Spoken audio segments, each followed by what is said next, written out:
permítanme, vamos empezando con las exposiciones que nos tocan el día de hoy. ¿Ya? Entonces empezamos con el doctor José Segarra, que nos va a tener que decir unas cosas muy importantes. Muy buenos días, con todos. Antes que nada, un gusto y un agradecimiento especial por la oportunidad. Pues bien, creo que mejor me voy a parar para poder revisar algunas diapositivas, ¿no? Ok, muy bien. Bien, este tema de las anécdotas es bien simpático, pero ayuda a graficar muchas ideas. Ustedes, como pueden ver, aquí hay una diapositiva que dice curso de administración de costos, cómo administrar, reducir y contener los costos en la organización. Uno se podría preguntar, ¿qué hace un curso de finanzas en una exposición sobre temas legales, sobre temas arbitrales? Pero esto trae colación algo. ¿Qué pasó? Hace unos años asistí yo a una charla con un profesor, Volker Kafka. Él es un financiero, hace resumidas cuentas, es un profesor de la Universidad del Pacífico. Entonces, Volker lo que hacía es nos presentaba una gráfica algo similar aquí. Yo he tratado de graficar. Y era un mundo, me acuerdo, era un planeta Tierra, y en las cuales lo que se buscaba es, oye, ¿cómo podríamos mejorar la organización? Y él hablaba que son muchos los factores que influencian para mejorar una organización. Llámese, por ejemplo, el tema financiero, el tema de recursos humanos, logística, marketing, producción, etcétera, etcétera, etcétera.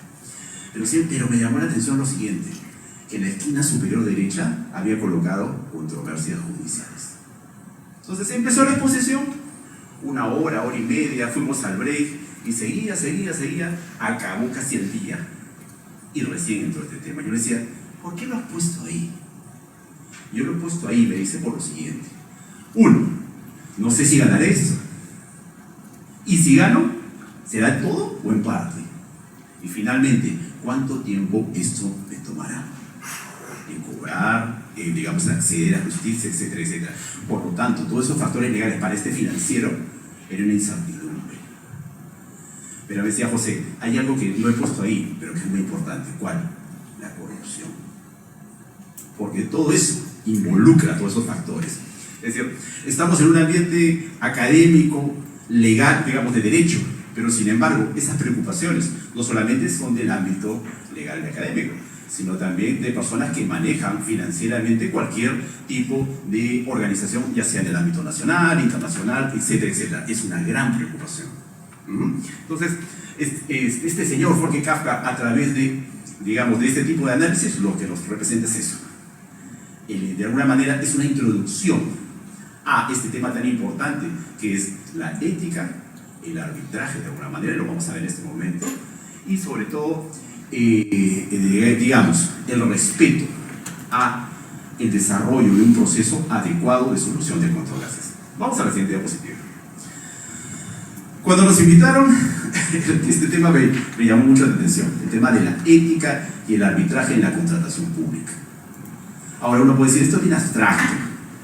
¿Se aplicará, no se aplicará? ¿A qué nos referimos? Cuando uno escucha esos temas y uno desarrolla los mismos, decidimos tomar este concepto de Stefano Samagni, ¿sí? Es un libro que se llama Por una economía del bien común. ¿Y para qué lo hemos traído? Uno se preguntará, oye, quizás era un filósofo del derecho. No, es un economista. Es un economista. Es uno de los principales pensadores en este momento de lo que es la economía social. Es un italiano de mucho renombre. Y él nos trae un concepto muy simpático. ¿Qué nos dice? La ética se ocupa de los principios que justifican por qué algunas interacciones son justas, beneficiosas y deseables, y otras no.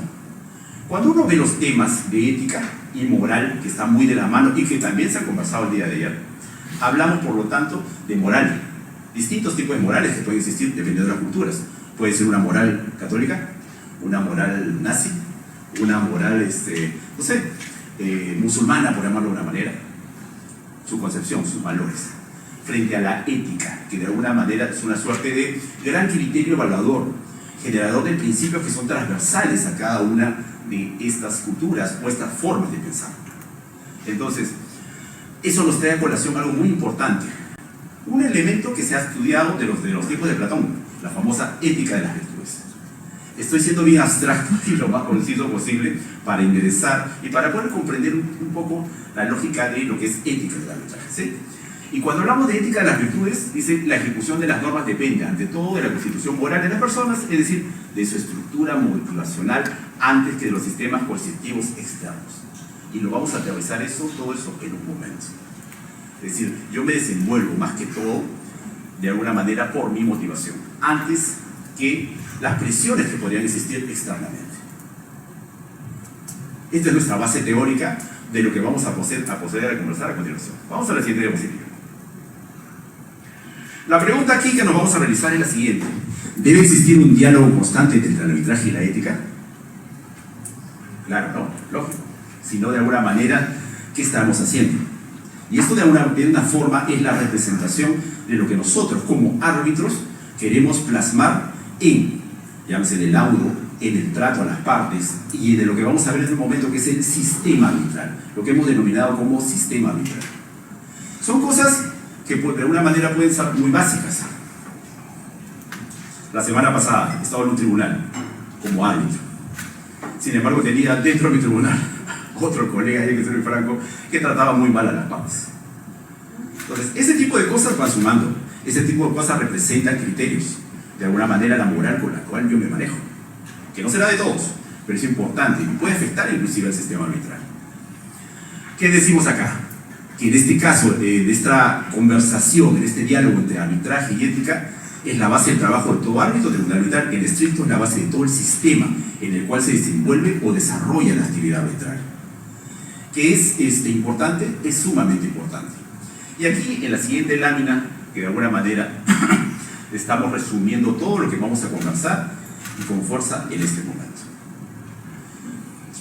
El día de ayer, y en general, es un tema recurrente en distintos tipos de foros como el que estamos conversando. Hablamos pues de el arbitraje, los problemas, la corrupción que está acá. Aquí tenemos una lámina, y en esta lámina tenemos nuestro tribunal arbitral, ¿cierto? En la parte superior. En la parte de abajo, por llamarlo de alguna manera, las partes. Puede existir como lógico una pluralidad de las mismas, ¿no? Pero la idea que venimos a presentar a continuación es la idea de sistema arbitral. ¿Por qué? Si se dan cuenta, hay muchas iniciativas con ¿cómo se mejora esto? Como una norma, se dice.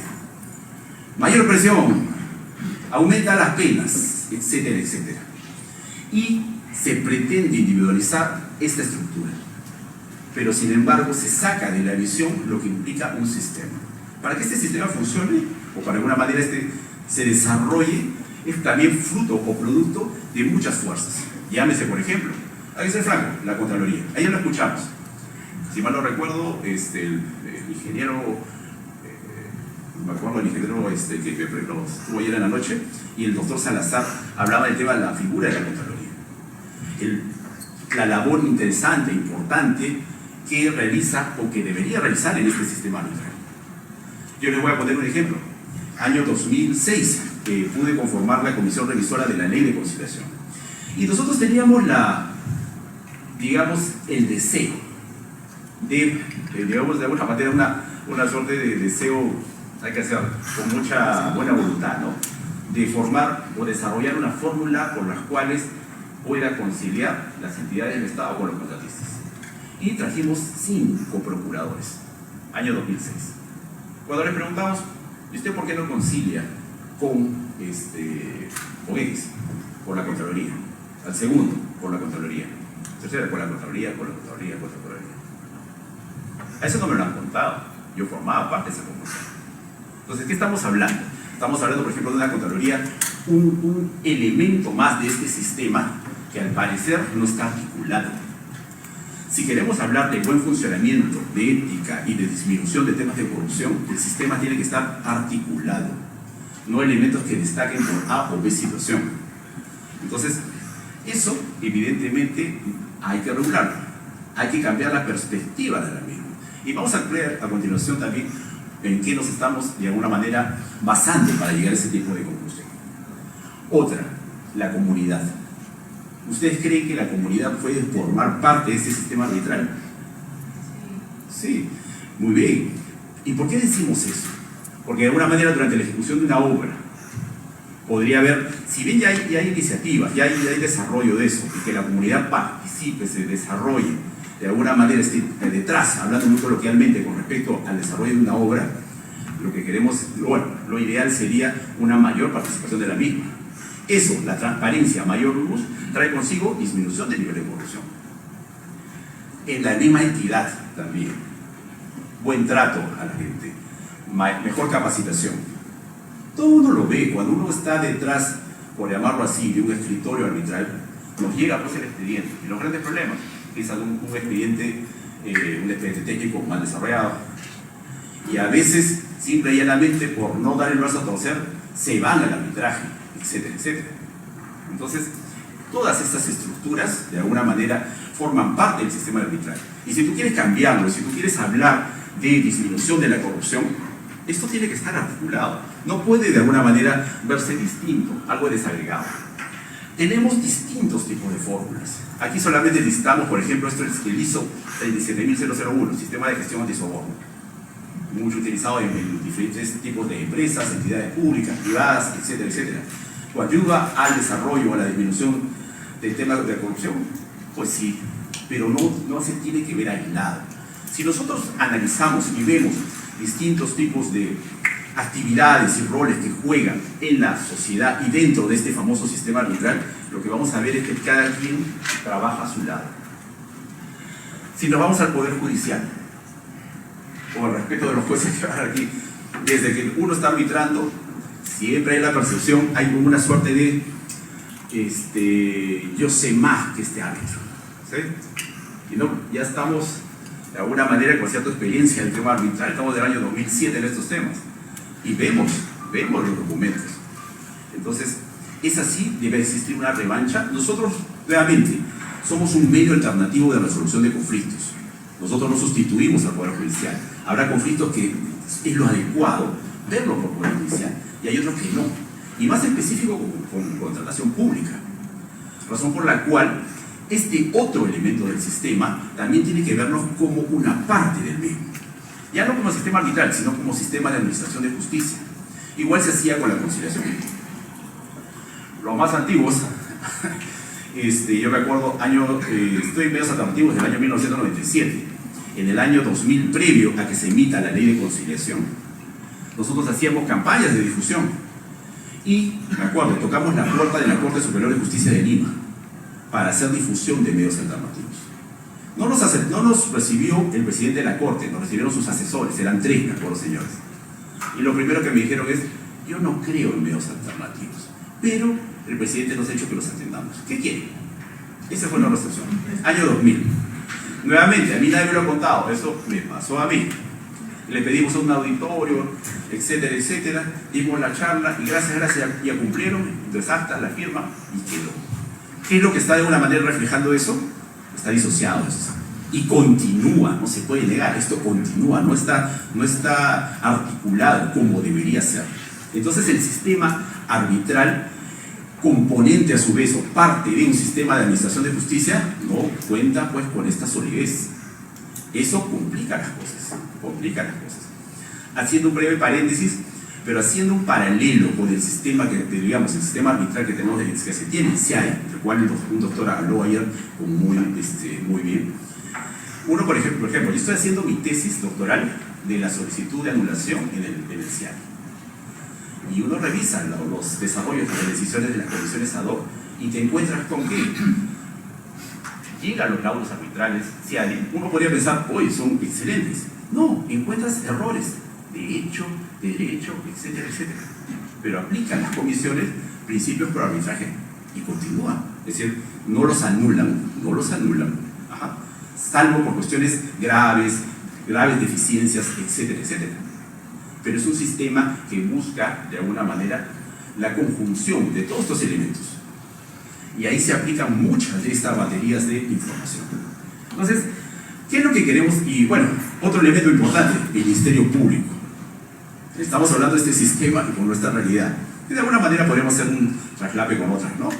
El rol del Ministerio Público. Experiencia nuevamente personal, en los cuales, oiga, pero aquí no hay nada, conversando con el fiscal. Bueno, si usted dice que no hay nada, que se defienda el proceso. Quizás a algunos de nuestros clientes les ha pasado eso, que los denuncian, ya sea como funcionarios, como contratistas. El hombre no tiene absolutamente nada que hacer aquí, pero sin embargo aparece una denuncia del Ministerio Público.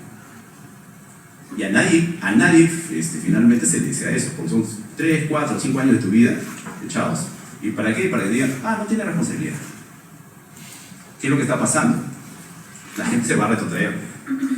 Una vez me acuerdo conversando con un abogado, yo le decía, oiga, yo tengo este proceso de arbitraje, pero es evidentemente que el contratista tiene la razón.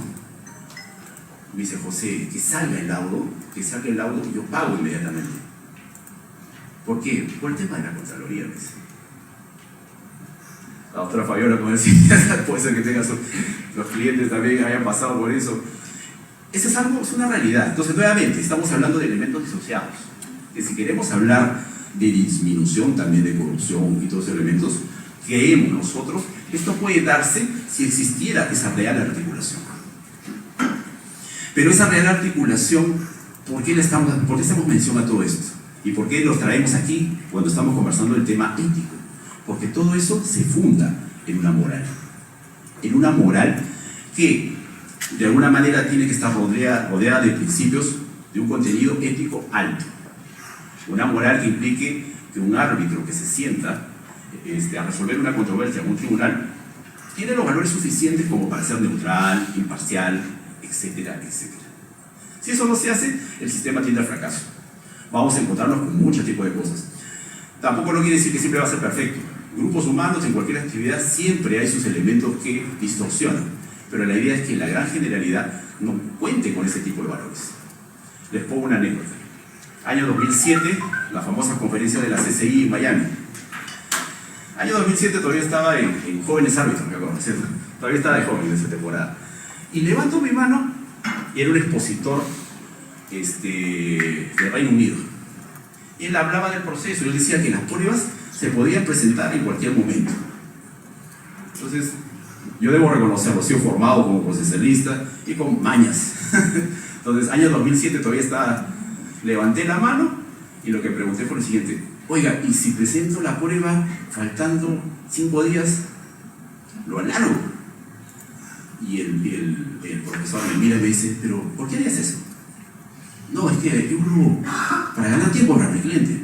Pero eso es indebido. ¿Por qué lo haces? Eso está mal. Me dio una vergüenza en ese sentido.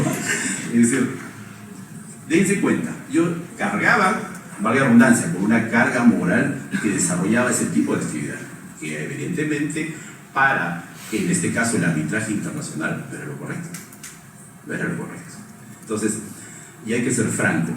En el caso, por ejemplo, los otros árbitros, y últimamente lo estoy viendo bastante seguido, algunos abogados hacen literalmente, últimamente estoy viendo muy seguido lo que es mala fe procesal, ¿sí? Reconciliación, total reconciliación. En nuestro proceso, también en una audiencia, salió a colación 9 medidas cautelares, cautelar sobre cautelar, cautelar que sale de Ayacucho, después la siguiente salió en Cerro de Pasco. No habrá algo raro, por no decir otra cosa, es evidente, pues, ¿no? Y eso es por a que viene, aparte de un sistema. Si yo lo voy a buscar es si no internalizamos que el sistema el arbitraje forma parte de este sistema, y en ese sistema hay toda una serie de entes, y que esos entes deben de coordinar y trabajar, vamos a tener problemas.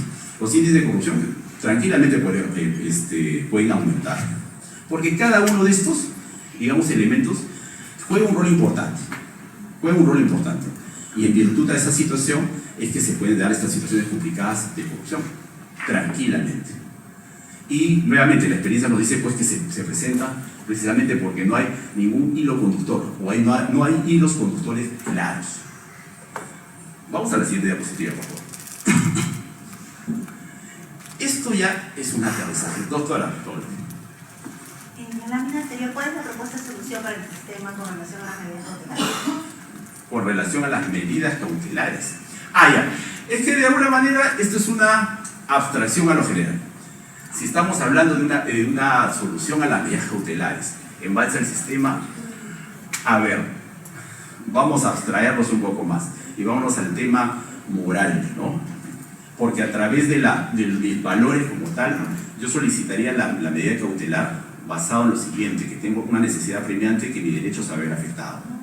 Pero si realizo un mal uso de la misma, es porque mis valores como tal no se encuentran de alguna manera sincronizados y de alguna manera protegidos por una ética, ¿no?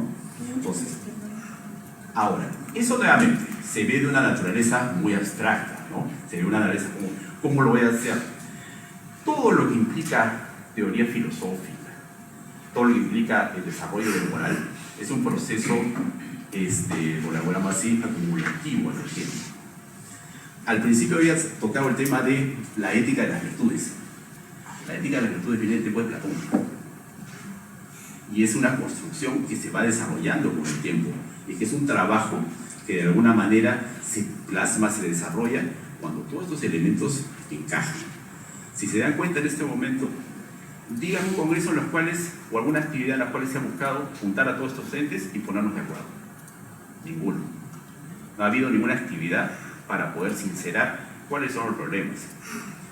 A mí una vez, en pandemia, un cliente me tocó asesorar, no puedo decir la actividad porque se va inmediatamente a hacer el nombre del cliente, pero había control concurrente en la Contraloría. Y el trabajo me parecía muy bueno. Pero ese enfoque de hacer un control posterior cambia totalmente la situación. Y ahorita vamos a ver con la lámina justo de continuo.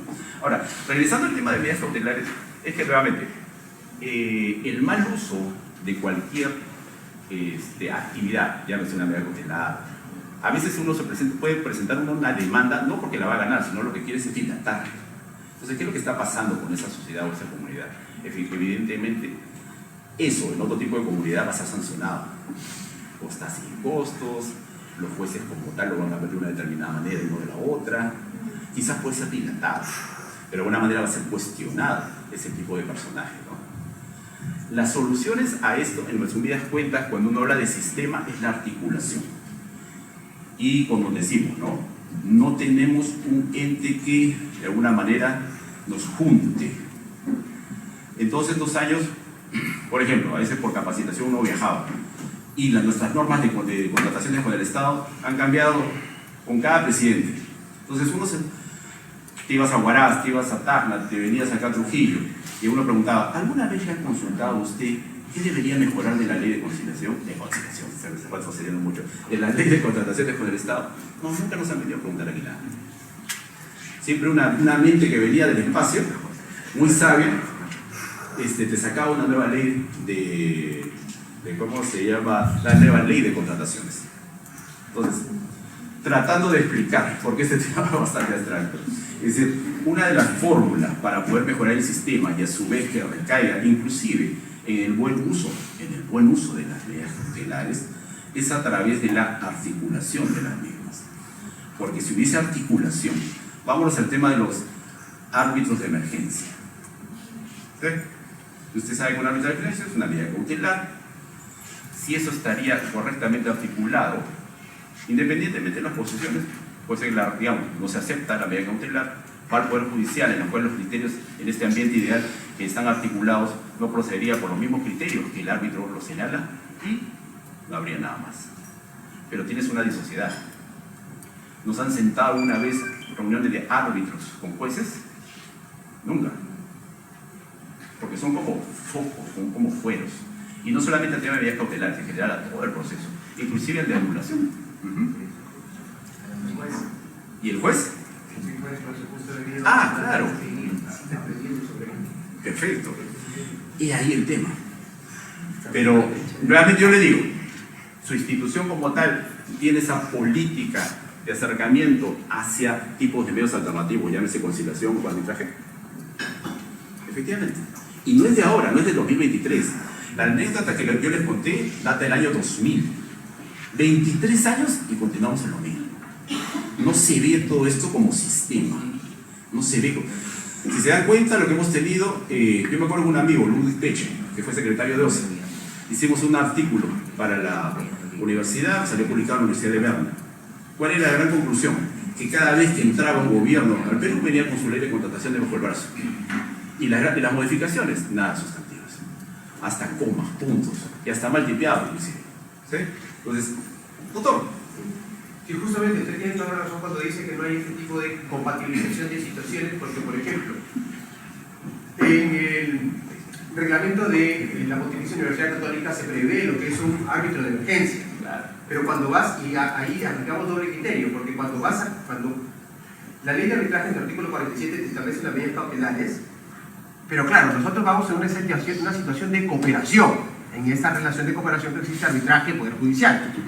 Y la gran pregunta es, ¿qué criterios aplicamos? Porque recordemos que la ley de arbitraje contiene un tema de correrle traslado de la medida cautelar.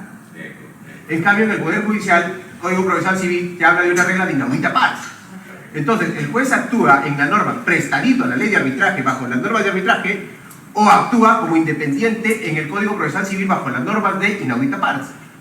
Entonces, nunca hemos tenido esa situación de convergencia de poder asimilar bajo qué conceptos asumimos. Por lo menos yo creo que el juez actúa prestadito a la norma de arbitraje. Pero es una situación que debemos efectivamente todos tenerlo presente para el efecto de que no se presenten este tipo de situaciones. Muy bien, es excelente lo que dice el doctor, porque eso de alguna manera es una clara muestra de esta necesidad de lo que estamos hablando, de la concepción de sistema arbitral. ¿Sí? Esto lo hemos visto y se pretende nuevamente abordar de manera aislada, pero sin embargo, si no hay esa articulación, e inclusive, haciendo paréntesis, la respuesta a la consulta de la doctora ha sido dicho por el mismo doctor, ¿sí? En base a lo que es sistema. El sistema podría articular y podría mejorar y podría evitar la corrupción. Porque hay que ser franco también, ¿sí? En los foros hacemos eso, no solamente en la cuestión teórica, sino en la cuestión práctica. Este es el sistema de los árbitros de emergencia. Hay lugares donde particulares, ¿no? Donde se presentan, coincidencia, una medida cautelar sin catafianza, ecuación curatoria, de obra ejecutándose, de X millones de soles. Bueno, vamos a llamarle los enanitos verdes, ¿ya? Que aparecen y sacan estas medidas cautelares. Pero realmente es por esta falta de articulación, de esta propuesta. Es una propuesta que no siempre estamos manejando, ¿sí? Y desarrollando. Doctor José, y con eso acabo. Y la siguiente y última lámina. Este es un ejemplo de una que también grafica el caso que el doctor nos ha traído. Esta es una noticia que salió en el Peruano. Dice, y bueno, la pregunta que yo me formulo es la siguiente: ¿este sistema se mejora solo con la emisión de normas o mayores sanciones? Y esto es de una manera, un discurso del Contralor. Dice, por eso es necesario fortalecer sustancialmente las capacidades de sanción en el Estado, no solo de la perspectiva del ejercicio sancionador de la Contraloría, sino también los sistemas disciplinarios internos de las entidades y el sistema de justicia. Si no hay una sanción efectiva, no hay una lucha efectiva contra la corrupción. De lo que hemos hablado, ¿con normas se soluciona la corrupción? No, es parte del sistema.